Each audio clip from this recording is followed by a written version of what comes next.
Hi விவாஸ். இன்னைக்கு June 13 Mahanadi serial என்னாச்சுன்னு சொல்லி பார்க்கலாம்க்கு முன்னாடி சேனல் சப்ஸ்கிரைப் பண்ணணும், மறக்காம சப்ஸ்கிரைப் பண்ணுங்க. இன்னைக்கு என்ன அப்படின்னு சொல்லி பாத்தீங்கன்னா, குமரன் வந்து வீட்டுக்கு வந்தோடனே எல்லாருமே அடிபட்டிருக்கலாம். நல்லா கேட்கும்போது குமரன் கீழே விழுந்துட்டு என்ன சொல்றாரு, பைக்ல இருந்து. அப்போ அவர் சாப்பிட்டுட்டு இருக்கிறாரு. அப்போ அவருக்கு வந்து கால் வருது. அவரோட போன் இல்லைன்னு சொல்லிட்டு கங்காக்கு கால் பண்றாங்க. அப்போ உடனே பக்கத்து கடையில இருந்து தான் கூப்பிடுறாங்க. இந்த மாதிரி உங்க கடையை நான் வந்து அடிச்சு உடைச்சிட்டாங்க அப்படின்னு சொல்லிட்டு குமரன் சொன்னோடனே, குமரன் என்ன சொல்றீங்கன்னொடனே, ஆமான்னொடனே இப்ப வீட்டுல எதுவுமே சொல்லாம இந்த மாதிரி துணி தைக்க கொடுத்துருந்தாங்க, அததான் கேக்குறாங்கன்னு சொல்லி சமாளிச்சுட்டு வேகமா இங்க வராரு.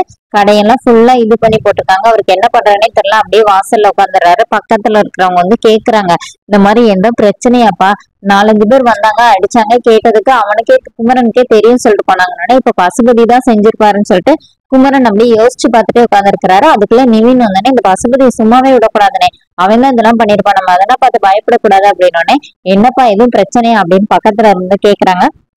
இல்லனே, நீங்க போங்க, தகவல் கொடுத்ததுக்கு ரொம்ப நன்றின்னு சொல்லிட்டு அவங்களை அனுப்பிட்டு அப்புறமா நிவின் கிட்ட வந்து குமரன் ரொம்ப ஃபீல் பண்றாரு. இந்த மாதிரி கங்காக்கு மட்டும் தெரிஞ்சா ரொம்ப கவலைப்படுவாடா, அதுவும் இல்லாம இந்த கடைக்கு வரும்போது அவர் ரொம்ப இதா ஃபீல் பண்ணுவா அப்படிங்கிற மாதிரி சொன்னோடனே, நிவின் வந்து இல்ல, நீ வீட்டுல யார்ட்டையும் சொல்லாத, நம்ம நாளைக்கே இதை சரி பண்ணிடலாம், ஒரு பிரச்சனையும் இல்லைன்னு சொல்லி குமரனை சமாதானப்படுத்தி வீட்டுக்கு அனுப்பி விடுறாரு. வீட்டுக்கு வந்தோடனே எல்லாருமே கேக்குறாங்க, என்னாச்சு என்னாச்சு என்னாச்சுன்னு சொல்லி கேக்குறாங்க. குமரன் வந்து ஒண்ணு இல்ல, நான் சாப்பிட்டு வந்துட்டேன் அப்படிங்கிற மாதிரி சொல்லிட்டு போய் படுத்துடுறாரு. இப்ப காவேரிக்கு டவுட்டா இருக்குன்னு சொல்லிட்டு நிவினுக்கு கால் பண்ணி கேக்குறாங்க, என்ன பிரச்சனை. குமரன் நம்ம வீட்டுல இருந்து வரும்போதே ஒரு மாதிரிதான் வந்தாரு, இப்ப ரொம்ப இதா இருக்காரு, என்ன ஆச்சுன்னொடனே நிவின் நடந்த விஷயத்த எல்லாத்தையுமே காவேரி கிட்ட சொல்லிடுறாரு. சொல்லிட்டு, இப்ப நான் இதெல்லாம் உங்ககிட்ட சொல்லக்கூடாதுதான், ஆனா நீ கொஞ்சம் தைரியமா இரு அப்படிங்கிற மாதிரி காவேரி கிட்ட சொல்லிட்டு பின்னாடி திரும்பி பாக்குறாரு. யமுனா வந்து நிக்கிறாங்க. யமுனா முறைச்சுக்கிட்டே நிக்கிறாங்க. ஷோ அப்படின்னு சொல்லிட்டு போகும்போது, இப்ப என்ன அவளுக்கு நீங்க தைரியமா இருக்க சொன்னீங்கன்னு, இங்க பாரு, குமரன் அண்ணனுக்கு ஒரு பிரச்சனை, அததான் நான் காவேரி கிட்ட சொல்லிட்டு இருந்தேன், நீ பாட்டுக்கு உங்க அக்கா கிட்ட போய் கேட்டுறாரு, அவங்க வர பிரெக்னெண்டா இருக்காங்கல்ல, போய் வேலையை பாருனோடனே, இதுலயே தெரியலையா இவர் எப்படி போய் சொல்றாருன்னு சொல்லிட்டு யமுனா வேற உட்காந்து திட்டிட்டு இருக்கிறாங்க.